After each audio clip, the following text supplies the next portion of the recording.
Today I'm demonstrating how to put this litter Genie cat litter disposable system into the actual Genie. So as you can see on the side, it actually gives you the directions. Step one, you're gonna wanna take off this piece of plastic here just to expose the plastic bag. Right there, that's the plastic bag right there. So then step two, you're gonna wanna pull the bag out. So I'm gonna do that.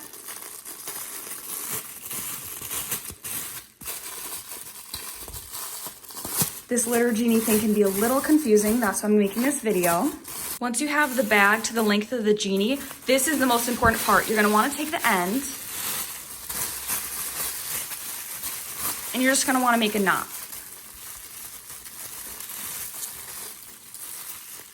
Okay, and make sure that knot is really secure. Once you have the bag tied right here, we're gonna put it into the litter Genie. Taking out the old one.